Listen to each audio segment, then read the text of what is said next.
It is a privilege for me to come and welcome you all on behalf of Filipinos here in Cebu and in the rest of the country. And as they say here locally, maayong pag-abot or happy arrival in our great appreciation for the long way you took to come here to be with us for this meeting. Comfortable in numbers as we all are, 17, 31, 10 carry significant meaning to us. Not as the lucky combination of a game of roulette, just a few steps from where we are here at New Star. Rather, these represent the words of the number of times the words equity, sustainability, and opportunity are mentioned in the main body of the Philippine Development Plan. That does not even count the adjectival or other speech parts. For the Philippines, there is no more relevant theme for this year's third APEC Business Advisory Council meeting. The last time I spoke before this audience at the APEC CEO Summit in Bangkok last year, I highlighted the need to accelerate our efforts to address structural and policy issues with a view to enabling rapid economic recovery and growth in a swift and sustained manner that creates jobs, draws more people into the mainstream economy, and reduces poverty and inequality.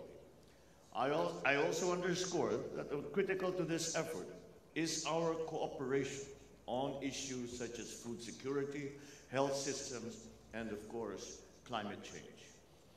What should underpin all of these lofty goals towards equity, both within and across our economies?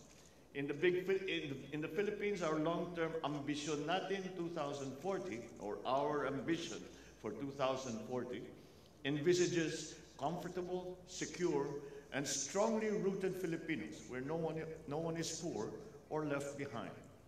We aim to achieve this through, amongst others, strengthening agriculture and food production, industrialization, connectivity, and supply chains, driving growth through tourism, through trade, urban development, providing high-impact social services for health, education, skills uptake, and targeted support, building climate-resilient and green infrastructure that will only sustain that will not only sustain our economic growth, but will also trickle welfare effects down to our most underserved sectors and those with untapped economic potential. We have quickly mobilized and targeted our efforts to address the needs of the most disadvantaged segments of our society. In food security and nutrition, we have rolled out food stamps to quell hunger and thus boost productivity, and reintroduce nutrition programs in schools so that our students can focus on learning. On top of our programs to provide agricultural lands to youth committed to contribute to our efforts in resilient and sustainable food production, our new Agrarian Emancipation Act has condoned the debts of over 610,000 farmers in our commitment to equitable land distribution. Our efforts will not waver until we will have broadened the provision of credit facilities and other support services, upgraded the skills of our farmers, and have provided high technology equipment and facilities, and connected them to demand sources through more and better farm-to-market roads and farm-to-consumer markets. We welcome the recommendations of ABAC in your 2022 report to APEC economic leaders, which includes fostering a sustainable and resilient food system through, among many others, enabling a meaningful and effective partnership with the private sector.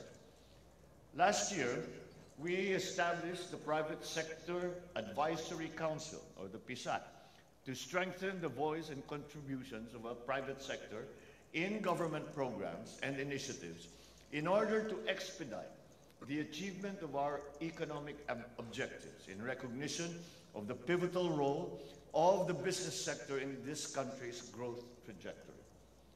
Just like ABAC has work streams, one of our priority areas in PSAT is scaling up agriculture and cooperation between the private sector and the government to enhance food security by introducing programs that will help our farmers and those in the food value chain, such as digital farming methods and supply chain improvement strategies. Now, while our economies have common food security issues, there are other issues that are nuanced according to our unique conditions, our unique priorities, our different policies.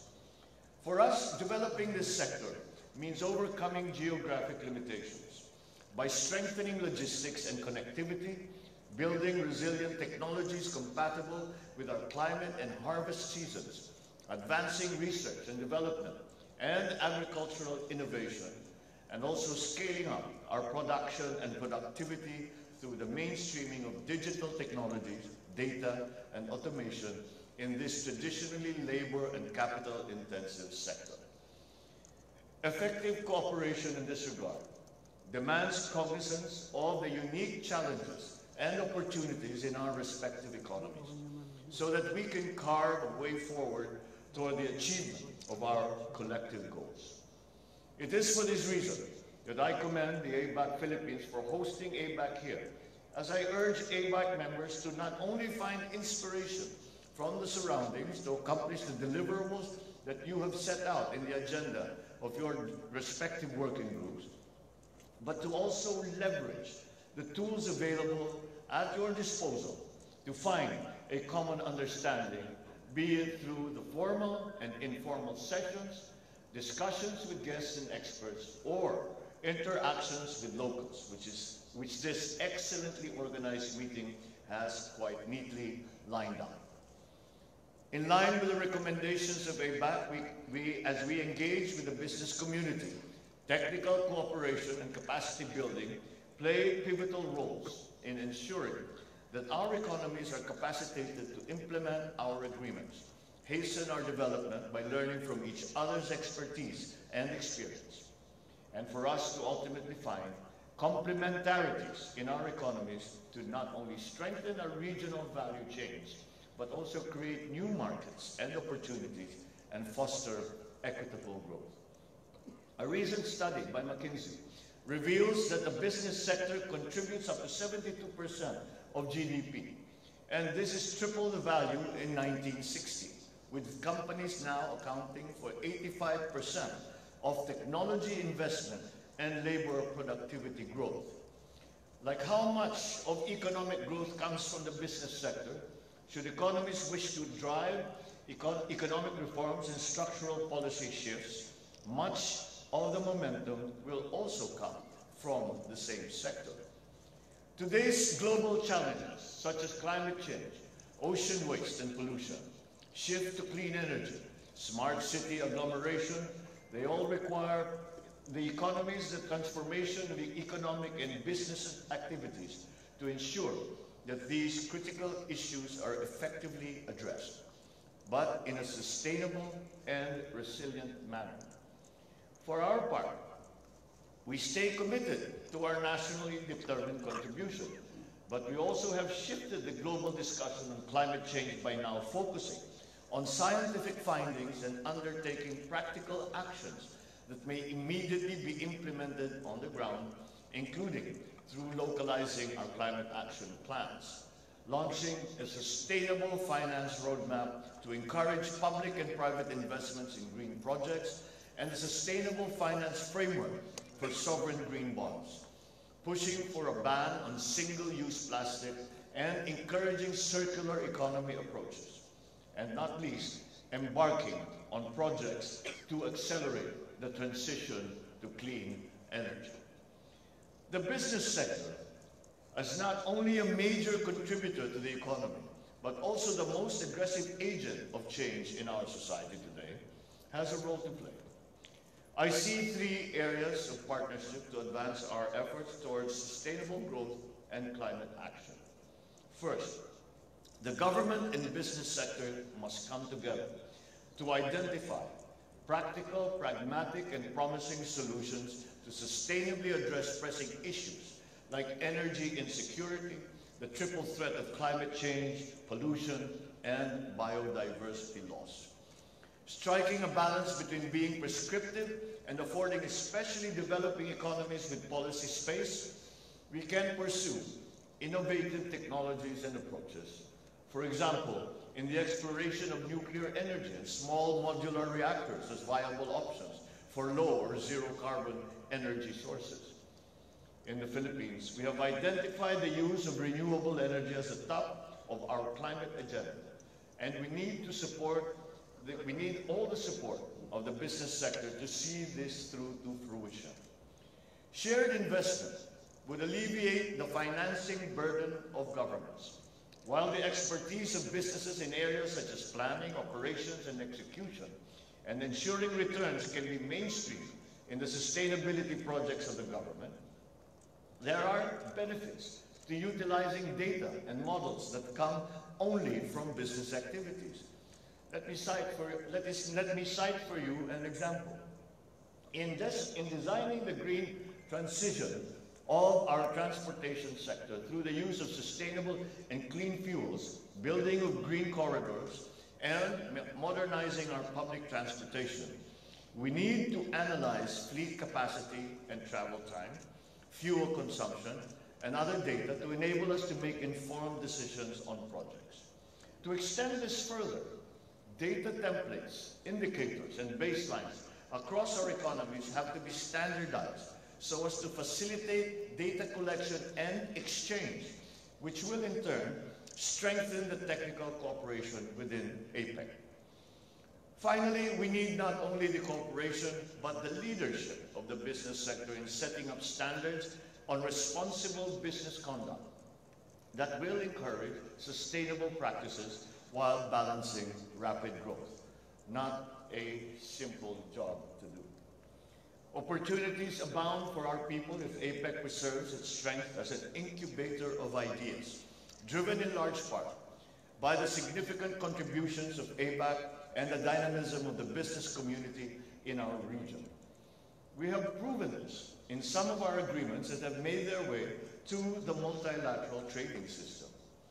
To this end, digitalization and innovation continue to provide an enabling environment for our, one, regional economic integration through the use of tools to bridge the digital divide and narrow the development gap. Two, a just, inclusive, and sustainable transition by upskilling our workforce and providing green jobs. And three, strengthening structural reforms and macroeconomic fundamentals by promoting positive economic shifts. There are several opportunities from the imminent Industry 4.0 or Fourth Industrial Revolution and clean economy transition. On our end, we have to set up roadmaps to ensure that we capture these opportunities while addressing the concomitant challenges. Establishing a dynamic and innovative ecosystem is one of the cross-cutting strategies in our transformation agenda. Amongst others, we have enacted and enforced e-commerce, e-governance, and innovation, and have also made legislative reforms to make our business environment more conducive to the next generation's trade and investment, including Foreign Investments Act, such as and the now active in the Philippines RCEP. Just last month, we certified as urgent the Public-Private Partnership Act. Our multilateral efforts also serve to enable the inclusive development of our sectors with untapped economic potential. Micro, small, and medium enterprises, MSMEs, make up the majority of our businesses and sources of employment. Thus, it behooves us to equip them with digital tools and skills to enable their participation in the digital economy. It is in this light that I am heartened to receive the recommendation of ABAC to form a successor initiative to the Boracay Action Agenda to globalize MSMEs.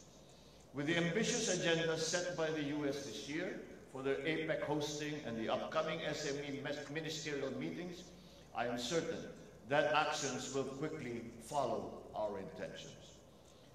Friends, the road, or maybe more appropriately, the ocean to San Francisco in November is not long. But I trust that as in the previous years, ABAC will deliver meaningful outcomes. I commend ABAC United States for its leadership and all the ABAC members for the hard work that has been put in. I understand that ABAC 3 is especially challenging with the number of upcoming high-level meetings and the AALM, where I look forward to seeing you again. Rest assured of the Philippines' full commitment and support. Thank you for this opportunity to address such an esteemed audience. To all of you, padayon, which means proceed or carry on in the local language, and mabuhay. Maraming salamat po. Thank you all very much, everybody. Thank you, Mr. President. At this point, I request the President to kindly grant us a photo opportunity with ABAC leaders and members.